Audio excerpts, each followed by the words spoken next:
The history of the present complex of schools in central Westville began in March of 1935, when Miss Carr opened the doors of her little private school to 6 pupils, 4 boys and 2 girls. It was housed in a hall on the present site of the Westville fire station and clinic. To quote Miss Carr, it was not the ideal place by any means, as there was no water laid on and there were only pit toilets, but we overcame these and many other difficulties as they cropped up. The days were far from dull. One day a mamba took up residence in the cloakroom, much to everyone's horror, and help had to be sought. On another occasion a plague of fleas moved in, and lessons for the day came to an abrupt halt, much to the delight of the young pupils. By 1941 the school had outgrown its accommodation, and a move was made to an old house situated on the present Westville Boys High School site. Again, to quote Miss Carr, there was still a happy country atmosphere, as the children came to school on horses and donkeys. At that time, lessons didn't start until all the pupils were at school. Considering the mode of transport, the start of the school day varied considerably. It was a government-aided school, and the annual school fees were the equivalent of R1.25. The school grew rapidly, and by 1955, following extensions and improvements to the school buildings, foundations were laid for high school status. Apparently, despite not having access to a science laboratory, the class that wrote the external junior certificate examinations that year obtained results which exceeded the highest expectations and set a pattern of outstanding results which has been followed ever since. In 1957, with the number of pupils at 790, Class 1 to Standard 8, that's present Grade 10, a separate junior school, Westville Senior Primary School, was built, and 258 pupils transferred to that school. The school was to continue as a high school for both boys and girls until 1964, when our school was built, and girls from Standard 6, 7, and 9 were transferred. The girls from Standard 8 and Standard 10, your present Grade 12, finished their studies at Westville Boys High School, due to them writing public examinations at the end of that year. And so began our school's specific history. Westville in those days was still very much a rural area, with residential development taking place on what was generally small holdings farmed by Indians. On the area now occupied by the girls' high school was a market gardener, from whom vegetables and fruit could be purchased. Westville Girls High School opened in January 1964 with only 9 classrooms. The headmistress's office was in the sick bay. The vice principal and secretary shared the marking room, and there was a staff room. Phenomenal growth regarding the facilities began in 1965 and has continued to the present. Between 1965 and 1973, the hall, tennis courts, swimming pool, gym, and lecture theatre were added. The addition of the swimming pool in 1971 was a great celebration for us, as up until then we had to walk to the Westville swimming pool for our PE lessons. We sought out as many shortcuts through people's gardens as possible, in order to avoid the wrath of the PE teacher, who would give us the royal wave as she drove past in her car. At Westville Girls High, much has changed, but at the same time, much has remained the same. Certainly there has been significant changes in the infrastructure of the school over the years. The development of our educational facilities has provided for past and present learners an environment in which highly effective teaching and learning is able to take place. It is largely the involvement and contribution of those who came before to which we are grateful. They have left a legacy that you and I benefit greatly from in the present. The music studio, drama and art studios, our magnificent library, the science labs, computer wing, the AstroTurf, the MJC and cafeteria.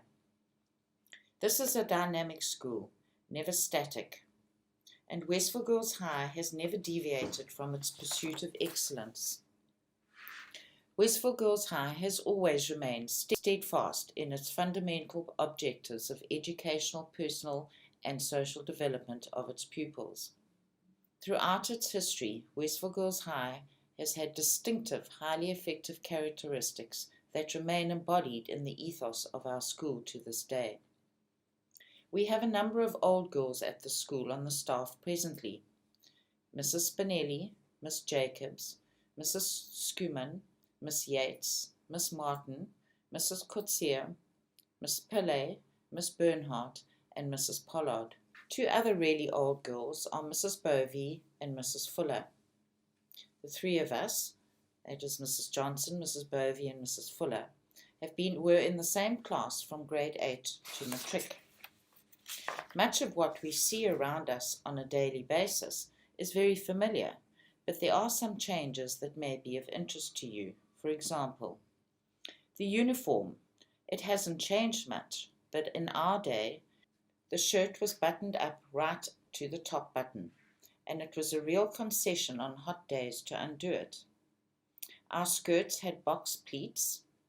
We wore lace-up shoes and we thought we were so grown up.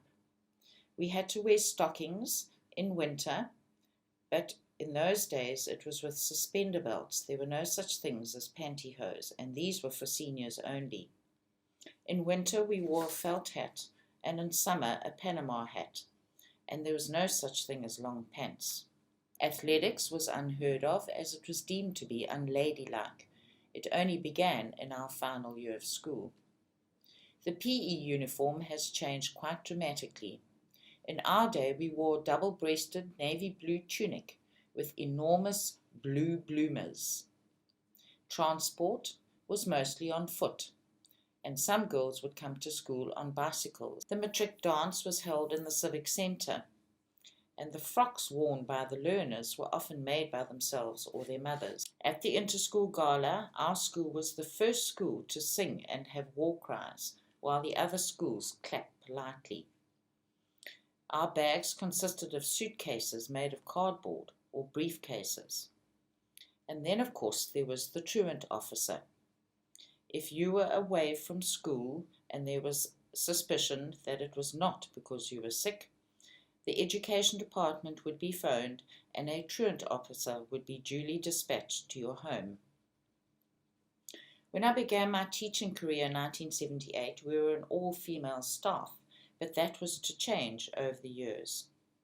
According to a directive issued to teachers in 1904, teachers were not to dress in bright colors, were not to marry or keep company with men during their employment. They were not to get into an automobile with any man except a brother or father, and were not to loiter at ice cream stores. Although during my early teaching years we certainly were not expected to comply with these criteria, we were expected to wear frocks with sleeves, petticoats, closed court shoes and stockings, and if we wished to wear trousers, it had to be a matching slack suit. Thankfully, times have changed. I do need to mention a time of great celebration that opened up a whole new and exciting dimension at Westville Girls High School. That was the opening up of the school to all races in 1991. The following was recorded in the school magazine of that year. 1991 has been a happy year, enriched by cross-cultural exchanges. This simple description of that year is a testament to how Westville Girls High has always embraced change in a positive and welcoming manner. Despite the many changes and challenges that have confronted Westville Girls High, our core value system has always remained constant. Each one of you learners are the history makers of Westville Girls High School. You will leave a legacy for the future. Each one of you has something to contribute.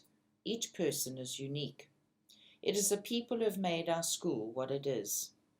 If you are serious about making a significant contribution, whatever direction you choose, do not resist challenges, nor struggle to cope with and adjust to these challenges, but determine to become a proactive part of school life by committing yourself to the process of shaping and determining the future of your school.